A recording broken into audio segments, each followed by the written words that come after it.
င်္ဂလာပါကျွန်တော်နာမည်ဒေါက်တာစောပါ Apple ကနေပြီးတော့ September 10 ရက်နေ့မှာမိတ်ဆက်သွားတဲ့ Apple Watch Series 5နဲ့ပတ်သက်တဲ့အကြောင်းအရာတွေကိုအခု vlog မှာပြပြသွားခြင်းပါတယ် September 10 ရက်နေ့မှာမိတ်ဆက်သွားတဲ့ Apple Watch ကို pre-order တော့အဲ့ဒီနေ့ကလေးကတင်လို့ရပြီးတော့ဒါ September 20 ရက်နေ့မှာဒါဖြန့်ပြီးတော့ရောင်းချမှာဖြစ်ပါတယ်အခုလက်ရှိမှာတော့ Apple Watch တွေကို September ရောက်တိုင်းမှာနှစ်စဉ်နှစ်တိုင်း series တစ်ခုအနေနဲ့ထုတ်လို့ရှိပါတယ်ကျွန်တော်ကတော့ပထမဆုံး first gen ကလေးအစဉ်တိုင်းပတ်ခဲ့ပါတယ်အဲ့ဒီတုန်းကတော့ဒါအခုလို vlog မလုပ်ဘဲနဲ့ post ရေးပါတယ်အဲ့ဒီတုန်းကရေးခဲ့တဲ့ Apple Watch တွေရဲ့အတွေ့အကြုံ post တွေကိုလည်းအခု vlog ရဲ့အောက်မှာပြန်ပြီးတော့ဖတ်လို့ရပါတယ်အခု series လက်ရှိမှာတော့ကျွန်တော် series 4ပတ်နေပါတယ်အဲ့တော့ series 4နဲ့ series 5ဒီ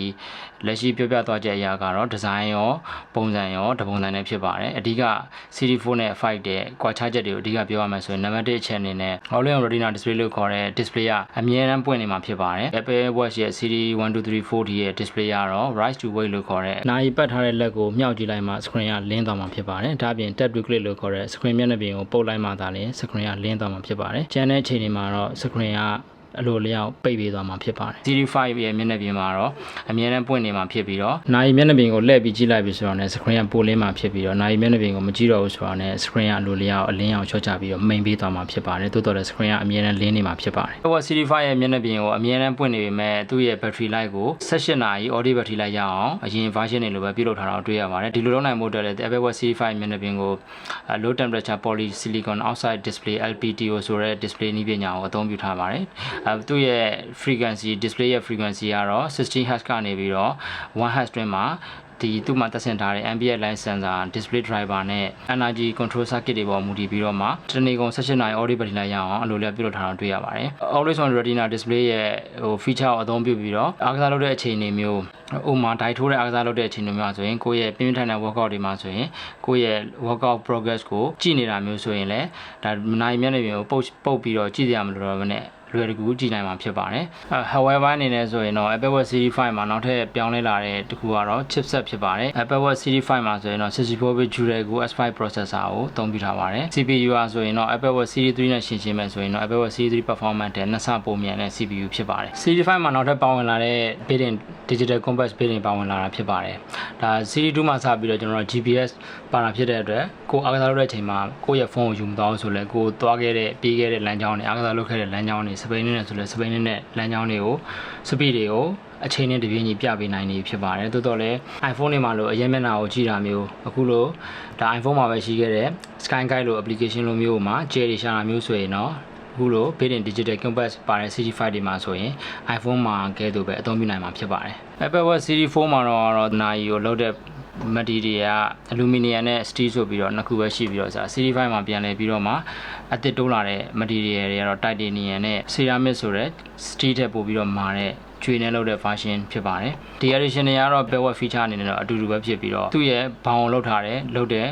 material ပေါ်မူတည်ပြီးတော့အစင်းလုံးကွာခြားသွားတာဖြစ်ပါတယ်အခုတိုင်းဆိုရင်တော့ Apple Watch Series 5က WatchOS 6နဲ့ထွက်လာမှာဖြစ်ပြီးတော့ 6မှာငကိုဒီပြီးခဲ့တဲ့ event မှာ Apple ကနေပြီးတော့မိတ်ဆက်သွားတဲ့အတိုင်းဆိုရင် noise application ပါဝင်မှာဖြစ်ပါတယ်ဒီ noise application ကတော့ဒါ Apple Watch ပတ်တဲ့လူကိုစူညံတဲ့ပတ်ဝန်းကျင်မှာရောက်သွားပြီဆိုတာနဲ့ဒါလူရဲ့နာ80dB ထိပဲခံနိုင်တာဖြစ်တဲ့အတွက်80dB ထိပိုမိုစူညံတဲ့ပတ်ဝန်းကျင်ရောက်သွားမယ်ဆိုတာနဲ့နာရီမှာလာပြီးတော့တုံပြီးတော့အလံပေးမှာဖြစ်ပါတယ်ဒီနာရီ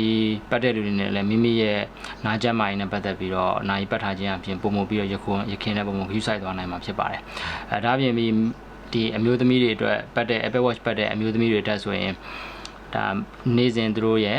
့ဓမ္မရာသီလာတဲ့မှတ်တမ်းကိုနာရီသုံးပြီးတော့တက်လုပ်ပြီးတော့မှတ်ထားလို့ရပါတယ်ဒီပတ်တန်းတွေပေါ်မူတည်ပြီးတော့မှမှတ်လိုက်တဲ့မှတ်တမ်းပတ်တန်းတွေပေါ်မူတည်ပြီးတော့မှကိုယ့်ရဲ့အမျိုးသမီးယောဂတွေနဲ့ပတ်သက်တဲ့အကျဉ်းမာရေးကလေးမရတဲ့ဇုံတွေဆိုရင်လည်းဒါဒီမှတ်တမ်းတွေပေါ်မှာမူတည်ပြီးတော့မှသက်ဆိုင်ရာဆရာဝန်နဲ့ပြသတဲ့အချိန်မှာဆိုရင်လည်းဒါအသုံးပြုနိုင်မှာဖြစ်ပါတယ်။ဘာကြောင့်ပတ်တင်လဲဆိုရင် Apple Watch ရဲ့တိဆောက်ပုံကိုကျွန်တော်တို့ Apple Watch ရဲ့အနှစ်သာရပိုင်းကိုခေါင်းစဉ်နဲ့ခွဲကြည့်မယ်ဆိုတော့နံပါတ်1အနေနဲ့ကျန်းမာရေးဖြစ်ပါတယ်။ဒါနဲ့ကျန်းမာရေးကတော့ပုံမှန်နိုင်ကြည့်အောင်မယ်ဆိုရင်တော့ကြက်တဲ့နိုင်ကိုပတ်လို့ရရမယ်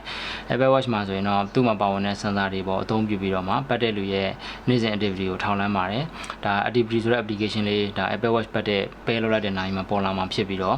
့ဒါအနီရောင်ကတော့နေ့စဉ်လှုပ်ရှားမှုကိုပြကိုးစားပြုပါတယ်။အလဲကခွင်းကတော့ကိုယ့်ရဲ့ဒီ Apple Watch ပတ်တဲ့လူရဲ့အားကစားကိုလှုပ်ရှားမှုကိုမှတ်တမ်းကိုစားပြပါတယ်ဒါဒီအားကစားမှတ်တမ်းကိုပြန်ကြည့်ပြီးတော့လည်းကိုနေ့စဉ်လှုပ်ရှားတဲ့အားကစားရဲ့တိုးတက်မှုဆုတ်ယုတ်မှုအခြေအနေကိုပြန်ပြီးတော့ကြည့်နိုင်ပါတယ်အတွင်းဆုံးခွင်းလေးကတော့ Apple Watch ပတ်တဲ့လူရဲ့ မတ်တရက်တဲ့ activity ကိုပြပေးတာဖြစ်ပါတယ်ဒီအတွက်ဒီ Apple Watch ပတ်တဲ့လူကကိုယ့်ရဲ့နေ့စဉ်လှုပ်ရှားမှု activity ကိုဘယ်သူမှမေးစရာမလိုတော့ဘဲနဲ့ Apple Watch ပတ်ခြင်းအပြင်အတိအကျပြန်ပြီးတော့ကြည့်နိုင်မှာဖြစ်ပါတယ် Apple Watch Series 4 နဲ့ 5 မှာပဲ electrical heart sensor ဆိုတဲ့ ECG အသုံးပြုနိုင်ပါတယ်ဒါ ECG ကတော့ဆေးရုံတွေမှာရောဆွဲတဲ့တွဲလီမှာဆိုရင် L1 ECG နဲ့တူမှာဖြစ်ပါတယ်အဲ့ဒီ ECG ကိုလည်းSeries 4 နဲ့ 5 မှာပဲအသုံးပြုနိုင်မှာဖြစ်ပါတယ် Apple Watch Series 5 မှာစတင်ပြီးတော့ Watch Studio ဆိုပြီးတော့မိတ်ဆက်လိုက်ပါတယ်ဒါ user တွေအနေနဲ့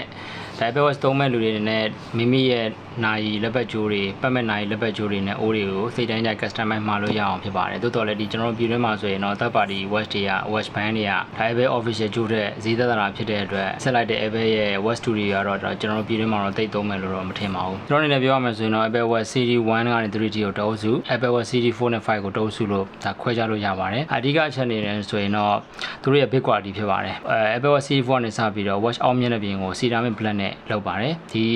မျက်နှာပြင်ဆိုရင် street ထက်မှာလာဖြစ်တဲ့အတွက်ချွေးစားတာမျိုးအားကစားလုပ်တဲ့အချိန်မှာဆိုရင်ချွေးထဲမှာပါတဲ့စားတဲ့တွေကြောင့်ချွေးစားတာမျိုးကိုလည်းတက်တာသေးမှဖြစ်ပါတယ်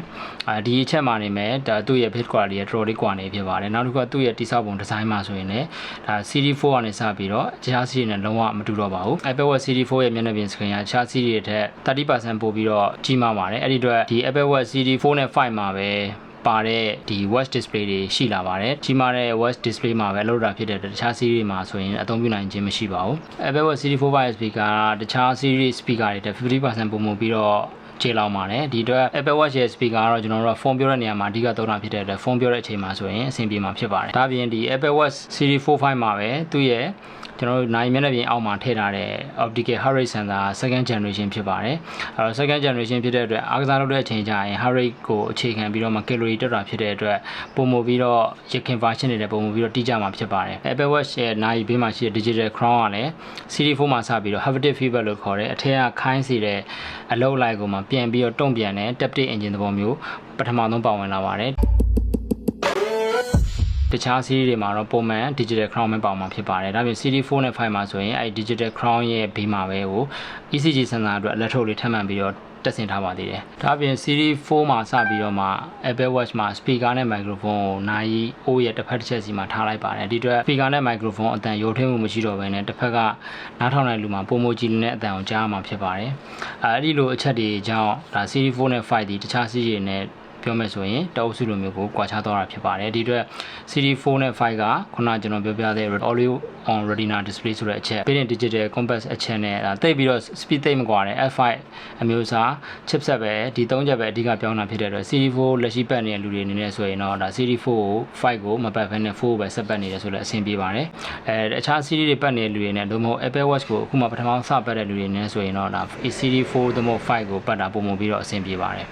ဘာကြောင့်လဲဆိုရင်တော့ Apple Watch လုံးဝပတ်ပြီဆိုရင်တော့အနည်းဆုံး2နှစ်3နှစ်လောက်ကျွန်တော်တို့ပတ်တာဖြစ်တဲ့အတွက်